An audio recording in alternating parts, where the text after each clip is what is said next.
श्री स्वामी समर्थ. जय जय स्वामी समर्थ. अवधूत चिंतन श्री गुरुदेव दत्त. तुमचं सर्वांचं स्वामी समर्थ या चॅनेलमध्ये अगदी मनापासून स्वागत. स्वामी महाराज तुमच्या सर्व चांगल्या इच्छा पूर्ण करोत ही स्वामींच्या चरणी प्रार्थना करते आणि आजच्या व्हिडिओला सुरुवात करते. तर बघा, 29 ऑक्टोंबरला धनत्रयोदशी आहे आणि या धनत्रयोदशीच्या दिवशी आपण अनेक उपाय करतो किंवा आपण सेवा ह्या करत असतो. तर याच दिवशी यमदीप दान केलं जातं. संपूर्ण वर्षातील एक दिवस असतो ज्या दिवशी आपण यमदेवाची पूजा करतो, म्हणून हा दिवस यमदीपदान म्हणून ओळखला जातो. धनत्रयोदशी दिवशी यमदीपदान करणं हे महत्त्वाचं मानलं जातं. अकाली मृत्यूची भीती नाही यासाठी ही पूजा केली जाते. आज या व्हिडिओमध्ये यमदीपदान कसं करावं, कुठे करावं, दिव्याला वाती कशा कराव्या, दिव्याची दिशा कोणती असावी, दिवा चौमुखी असावा की एकमुखी असावा, दिव्यामध्ये कोणतं तेल घालावं किंवा कोणत्या अशा वस्तू तुम्हाला टाकायच्या आहेत किंवा कोणता तुम्हाला मंत्र म्हणायचा आहे, या सर्व गोष्टींची माहिती या व्हिडिओमधून आज आपण जाणून घेणार आहोत. त्यामुळे व्हिडिओ स्किप न करता शेवटपर्यंत बघा. चॅनेलवरती नवीन असाल तर चॅनेलला नक्की सबस्क्राईब करा आणि असेच नवनवीन माहितीपूर्ण व्हिडिओ बघण्यासाठी बेल आयकॉनला देखील क्लिक करा. त्यामुळे जेव्हाही मी नवीन व्हिडिओ अपलोड करेल तेव्हा त्याचं नोटिफिकेशन सर्वात आधी तुम्हाला मिळेल आणि तुमचा एकही व्हिडिओ मिस होणार नाही. आता धनत्रयोदशीच्या दिवशी दीपदान करण्यामागे स्वतः यमराज यांनी असं सांगितलं आहे की आपण सर्वजण कर्तव्यात बांधले गेलेले आहोत. आपल्या प्रत्येकाला जन्ममृत्यू हा अटळ आहे, कोणीही टाळू शकत नाही. परंतु जी व्यक्ती अश्विन कृष्ण त्रयोदशीला धन्वंतरीची पूजा झाल्यावर आत्मज्योतीचे रक्षार्थ मलाही दीपदान करेल त्यांना अकाली मृत्यू येणार नाही. म्हणून ही जी काही प्रथा आहे ही श्रद्धा किंवा आपण या महाराजांना एक दिवा अर्पण करत असतो. आपल्याला अकाली मृत्यू येणार नाही हा दिलासा नक्की मिळू शकतो. यंदा धनत्रयोदशी सण हा 29 ऑक्टोबर 2024ला साजरा केला जाणार आहे. शुभ मुहूर्तावरती देवांचं आपल्याला पूजन करायचं आहे. पूजाविधी कशी करावी, याचा शुभ मुहूर्त कोणता, याचा व्हिडिओ मी चॅनेलवरती शेअर केलेलाच आहे. यमदीपदान कोणी करावं, तर घरातील कोणतीही स्त्री यमदीपदान करू शकते किंवा घरातील पुरुष हा देखील यमदीपदान करू शकतो. हे करत असताना कुटुंबातील सर्व सदस्य तिथं उपस्थित असावेत. कारण बघा की कोणतीही आपण जर पूजा करायची असेल तर आपल्या घरातील सर्व सदस्य तिथं असणं हे महत्त्वाचं आहे. आता धन्वंतरी देवतेचं पूजन केल्यानंतर मग आपल्याला दीपदान करायचं असतं. तर त्यासाठी आपल्याला थोडीशी कणिक म्हणजे गव्हाचं पीठ घ्यायचं आहे. त्याच्यामध्ये आपल्याला चिमूटभर हळद टाकायची आहे, मीठ टाकायचं नाही आणि आपल्याला त्याचा पाणी टाकून एक गोळा करायचा आहे आणि आपल्याला 3 त्याचे छोटे छोटे भाग करायचे आहेत. 2 छोटे मुटके करायचे आहेत आणि एक मोठा भाग जो घेतलेला आहे त्याचा आपल्याला एक दिवा करायचा आहे. आपण तो दिवा एकमुखी बनवू शकता. जर तुमच्याकडे चौमुखी दिवा तयार केला जात असेल तर याच दिव्याला तुम्ही 4 चौमुखीसुद्धा टोक देऊ शकता किंवा एकमुखी देऊ शकता.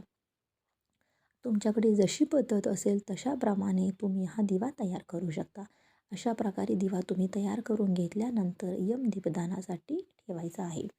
आता आपल्याला काय करायचं आहे तर बघा, कोणताही दिवा प्रज्वलित करण्याआधी त्याला आसन द्यावं लागतं. तर इथं मी जी आपली विड्याची पानं आहेत ती घेतली आहेत. विड्याची पानं घेतली तरी चालतील. त्याचं तुम्हाला एक दिव्यासाठी आसन द्यायचं आहे. म्हणजे तुम्ही एखादी प्लेट घेऊ शकता, त्यावर विड्याची पानं ठेवा, त्याच्यावर तुम्ही हळदी कुंकू टाका, अक्षता टाका, एखादं फूल अर्पण करा आणि आपल्याला त्याच्यावर मग नंतर दिवा ठेवायचा आहे. त्याच्यानंतर बघा, तर त्याच्यामध्ये तुमचा व्यवसाय असेल, काही असेल, दुकान असेल, एखादं वर्कशॉप असेल, फॅक्टरी असेल तर तिथंसुद्धा अशा व्यवसायाच्या ठिकाणी तुम्हाला दीपदान अवश्यानं करायचं आहे. दीपदान करण्यासाठी या दिव्यामध्ये नेमकं कोणतं तेल घालावं, कारण देवघरासमोर जो आपण दिवा प्रज्वलित करत असतो त्याच तेलाचा आपण वापर करत असतो. आता तिथं जे तेल वापरतो तर ते खाण्याचं तेल वापरतो. ते वापरलं तरीही चालेल, पण ज्यावेळेस आपण दीपदान करतो त्यावेळेस आपल्याला मोहरीच्या तेलाचा वापर करायचा आहे. आता तुमच्याकडे मोहरीचं तेल नसेल तर अशा वेळेस तुम्हाला कोणती अशी वस्तू यामध्ये घालायची आहे हे पुढे मी नक्की सांगणार आहे.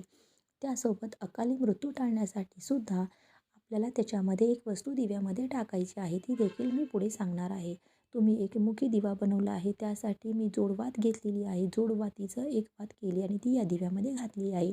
तुम्ही चौमुखी दिवा केला तरीसुद्धा चालून जाईल. चौमुखी दिवा असेल तर 4 जोडवाती तुम्हाला करायच्या आहेत आणि प्रत्येक दिशेला एक एक वात ठेवायची आहे. म्हणजे दिव्याचे जे 4 मुख आहेत तर ते 4 मुखावरती या जोडवाती ठेवायच्या आहेत. आता त्याच्या बाजूला आपण जे मुटके तयार केलेले आहेत ते मुटके देखील आपण या दिव्याच्या बाजूला ठेवायचे आहेत. या मुटक्यावरती आपली बोटं उठली जातात कारण हे मुटके जे आहेत तर ते पिंडासमान नाहीत तर हे यमदीपदानासाठी वापरलेले मुटके आहेत असा त्याचा अर्थ होतो. आणि हे जे मुटके आपण तयार केलेले आहेत त्यावरती आपल्याला सुद्धा हळदी कुंकू लावून घ्यायचं आहे. दिव्याला सुद्धा 4 बाजूंनी आपल्याला हळदी कुंकू लावून घ्यायचं आहे. वातीला सुद्धा कुंकू लावायचं आहे. त्यानंतर आपल्याला हा दिवा प्रज्वलित करायचा आहे. ज्या ठिकाणी आपण हा दिवा प्रज्वलित करणार आहोत ती जागा आपल्याला स्वच्छ करून घ्यायची आहे. नेमका हा आपल्याला दिवा कुठं लावायचा आहे तर तो बघा घरामध्ये मुख्य प्रवेशद्वाराबाहेर तुम्ही लावू शकता. तुमच्या घराबाहेर तेवढी पुरेशी जागा नसेल म्हणजे वाट नसेल तर अशा वेळेस तुम्ही तुमच्या घराच्या बाल्कनीमध्ये सुद्धा हा दिवा लावू शकता किंवा तुमच्याकडं जर टेरेस असेल तर टेरेसवरती जाऊन सुद्धा तुम्ही हा दिवा लावू शकता. जिथे तुम्ही हा दिवा लावणार आहात ती जागा तुम्हाला स्वच्छ करून घ्यायची आहे. तिथं तुम्हाला कुंकवाने स्वस्तिक काढायचं आहे किंवा तुम्हाला एखादा पाट मांडायचा आहे. त्या पाटावर लाल कापड अंथरायचं आहे. जसं की स्वस्तिक काढलेलं आहे. स्वस्तिकांवरती आपल्याला हळदी कुंकू टाकायचं आहे आणि तुम्ही पाटावर फुलांनी सुद्धा स्वस्तिक काढू शकता किंवा तुम्ही तांदळाने स्वस्तिक काढू शकता. आणि मग त्याच्यावर तुम्ही जी प्लेट तयार केलेली आहे तर जी प्लेट दिव्याची प्लेट आहे तर ती प्लेट तुम्हाला ठेवायची आहे. आता या दिव्याची जी काही ज्योत आहे ती ज्योत दक्षिणेकडे करायची आहे. आणि आता तुम्ही जर चौमुखी दिवा घेतला असेल तर तो दिवा तुम्हाला मुख्य प्रवेशद्वाराबाहेरच प्रज्वलित करायचा आहे. कारण त्याला 4 मुख आहेत. त्या दिव्याची दक्षिण दिशेला असणार आहे त्यामुळे कोणत्याही दिशेला ठेवायचा हा प्रश्न येत नाही. पण तुम्ही जर एकमुखी दिवा बनवत असाल तर त्याची दिशा तुम्हाला दक्षिणेकडेच करायची आहे. दिवा जिथे तुम्ही प्रज्वलित करणार आहात तिथे कुटुंबातील सर्व सदस्यांनी येऊन बसायचं आहे. दिव्याची दिशा ही दक्षिण दिशेला करायची आहे. दिवा प्रज्वलित केल्यानंतर त्याला फूल अर्पण करायचं आहे आणि कुटुंबातील सर्व सदस्यांनी दिव्याला नमस्कार करायचा आहे. त्यानंतर आपलं मुख देखील दक्षिणेकडे करून बसायचं आहे. हे यमदीपदान आपण करत आहोत. यमदेवतेकडे आपण आपल्या घरातील कुटुंबाचं संरक्षण, दीर्घायुष्य, त्यांना उत्तम आरोग्य लाभावे, अकाली मृत्यू होऊ नये, अपघात होऊ नये यासाठी आपण प्रार्थना करायची आहे.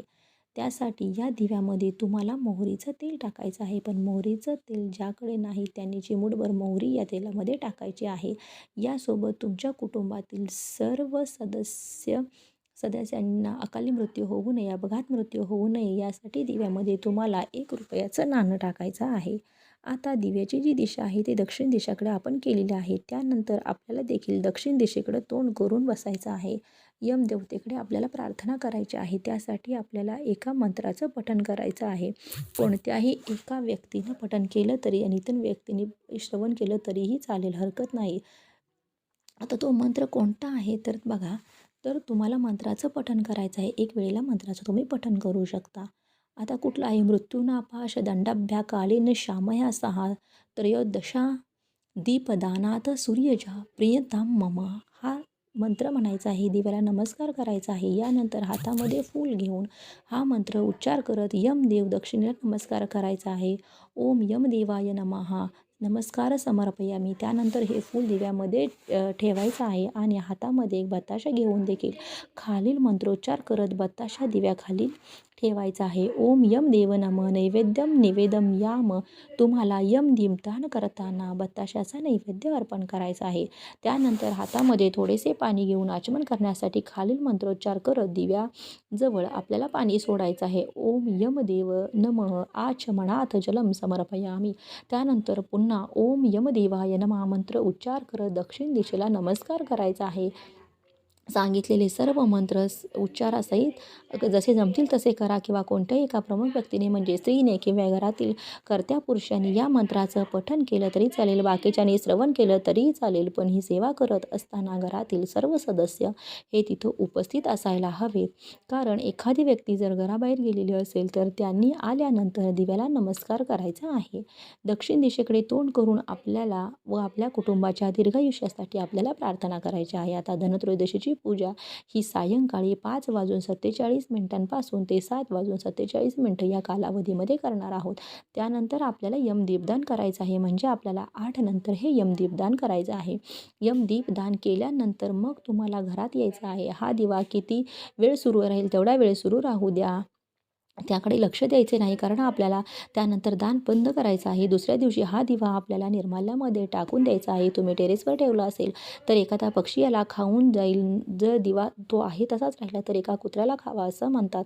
पण आता कुत्रा मिळत नाही, त्यामुळं हा दिवा निर्माल्यामध्ये टाकल्यानंतर किंवा पक्षी किंवा इतर किडे वगैरे या दिवाला खाऊन जातील आणि त्यानंतर जो काही आपण बत्ताशा ठेवला आहे तो देखील आपण निर्माल्यामध्ये टाकायचा आहे.